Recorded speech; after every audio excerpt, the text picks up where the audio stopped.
Sorry about the hat, by the way. Hello, my name's Paul. This is my 2003 Land Rover Defender TD5. Today I'm going to take out the starter motor and replace the solenoid in it.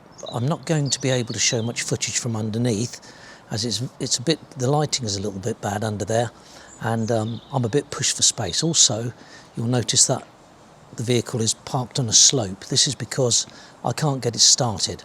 I'm getting a single click from the solenoid, which is a good indication that the solenoid needs replacing. This is not going to be an easy job. I think it's going to be quite difficult and quite dirty. So let's see how long it takes me and how I get on. So the first thing I'm going to do is disconnect the battery. Put that down there.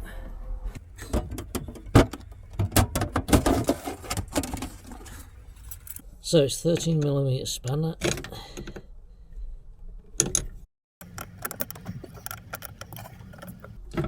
And that's off. So I want to make sure that doesn't flip back there, so that's that. So that's that done.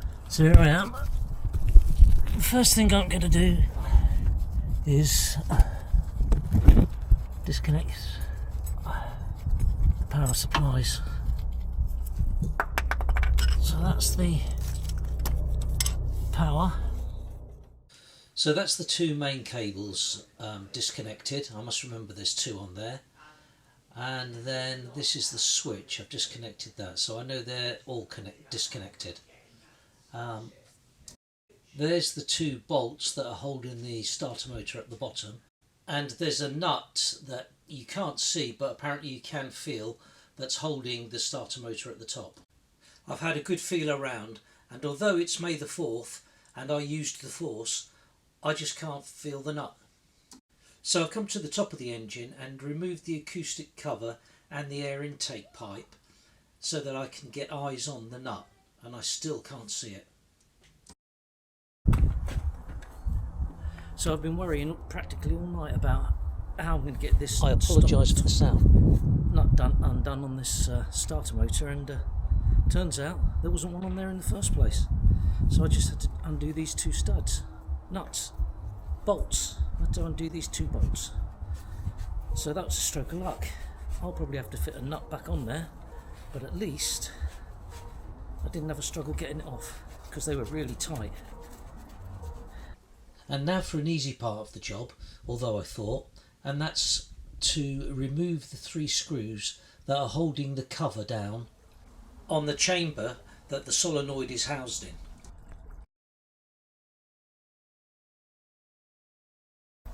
As you can see, although these nuts are tight, I'm trying to undo them quite equally, so I suppose so that I don't distort the cover.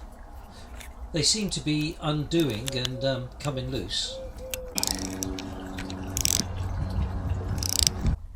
And just when I thought it was all going very well, this happened. Oh no! So at this point I think I won't go on any further until I've got that stud out of that hole. So before I remove the rest of the nuts, I'm going to leave the cap in place and drill it out so that I can put a helicoil or tap it. So I'm going to try to drill it out and keep the cap fitted so that no swarf goes inside.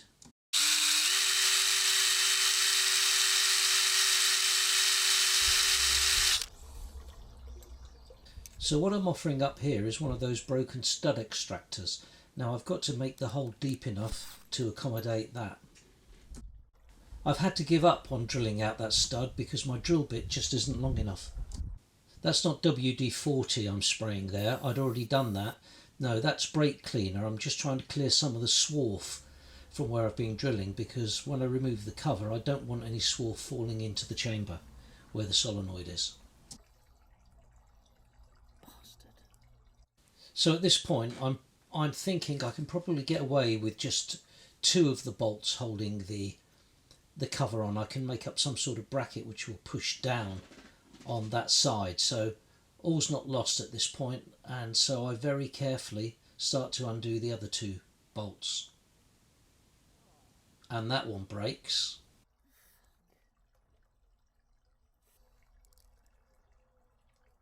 So at this point I'm still a little bit optimistic. I might just get away with just one bolt holding it all together.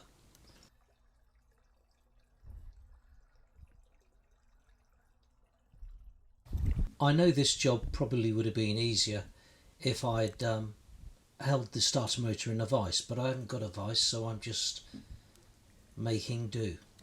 And as far as I was concerned, this was going to be the easiest part of the job, but no, the third bolt breaks. Oh, 3 of them broke. Damn. Now at this point, I know I don't seem it, but I'm not very happy. I was really looking forward to fitting this kit, you know, for once having an economical way of repairing something. Yeah, look how corroded that is. So that's the plunger that makes the contact, and I can see how corroded that is on the bottom there. And those worn out. They're worn out. So my question is, how am I going to do that? The contacts are very worn as well, and later in the video I'll show you how worn they actually were. But right now I'm trying to figure out if I can still salvage this starter motor. So optimistically I stuff tissue into the chamber so that any more swarf or anything that I create won't fall in there. So firstly I try to grab hold of what's left of the studs with some pliers, and that doesn't work.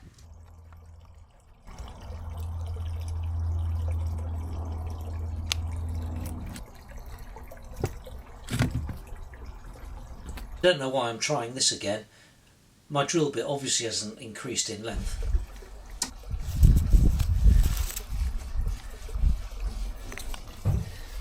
So, this is obviously beyond repair, but you can see what was going on. When the magnet's energized, it pulls down and it makes contact. This very pitted piece of copper makes contact with that very worn out copper there. And the kit that I was going to fit was going to replace these posts and these contacts.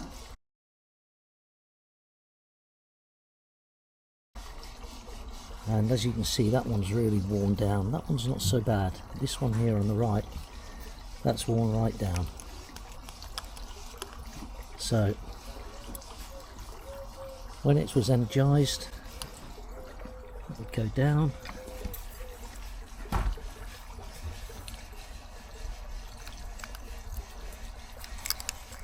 When the magnet was energized, that would go down and make contact with those. And it obviously was no good. But as it goes down, you can see it spins round.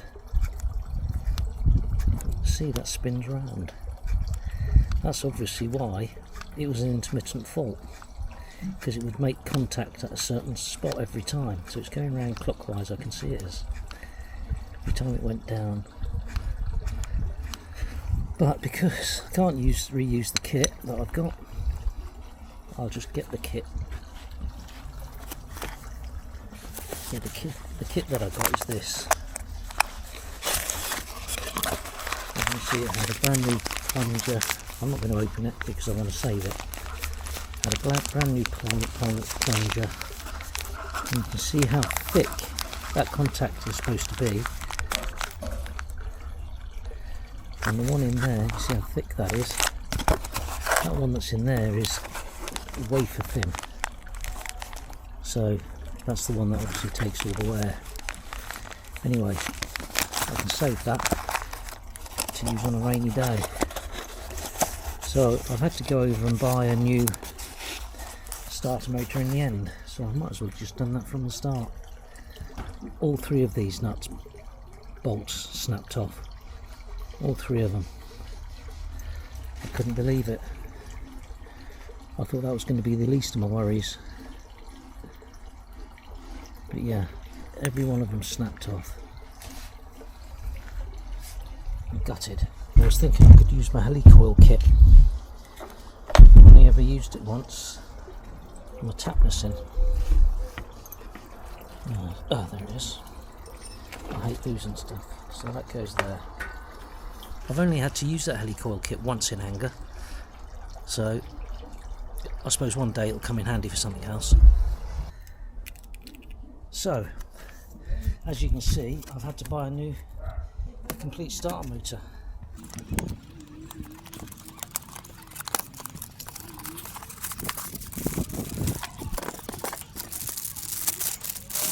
And that's perfect, thank you to Keith Gott. £103 including the VAT. I think that's a bit of a bargain. Who's a Land Rover dealer not so far from me. Everything seems to be fine. I'm so pleased that they had one in stock. So all that remains for me to do now is to fit this one. So that's what I'm going to do. I'm not going to film it. I'll show you it when it's in, because it's a struggle under there. But yeah, I'm looking forward to it working. So I'll put him on there. I'm going to put that on these bolts.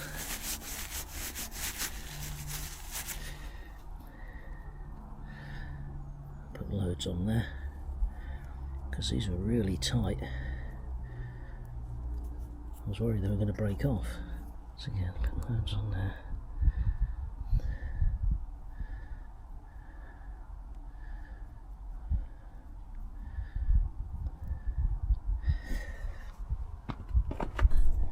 So there's the new starter motor in place,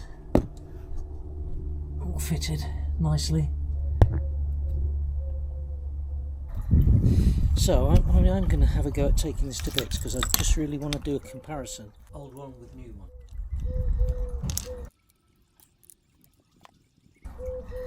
How easy would that have been to change, but look how worn down that is. That is thin, considering it started life possibly as... That's crazy. And that's why I was losing contact, because this would come down and not make contact.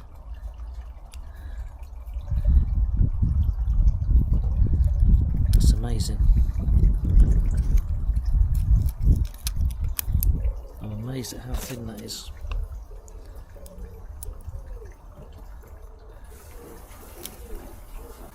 It's hard to see, but the bottom edge of that old contact is less than the thickness of a razor blade.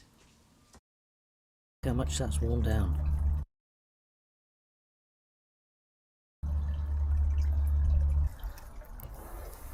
There's just no...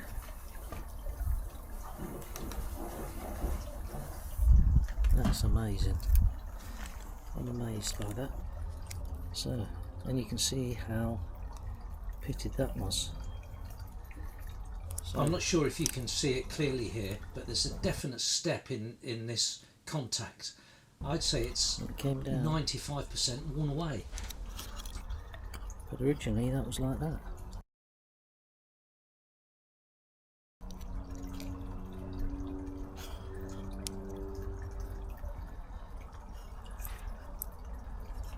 It was that thick. So, after all that, I did have to change the starter motor. Luckily, I managed to get one from Keith Gott, who is a local, about 10 miles away, Land Rover dealer. They had one in stock at a reasonable price. So, I fitted an aftermarket one rather than an original, because the original was double the price. Anyway, so I'm going to reconnect the battery and see if I'm going to have any luck when I start it.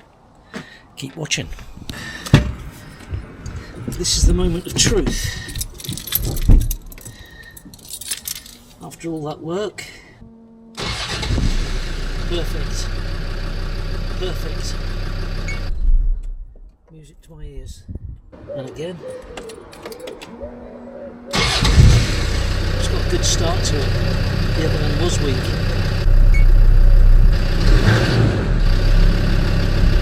Pleased with that. If you've just watched this video and, like me, you had no idea how a Land Rover starter motor solenoid worked or failed, or why it failed, and you do now, well, that's great. I thank you for watching, and if you can, please subscribe. It is free and it really does help give incentive to create more content. Thank you. By the way, I apologise for the... So that's it, another dirty job out of the way. My wife is going to be so pleased that we're so much closer to our next road trip.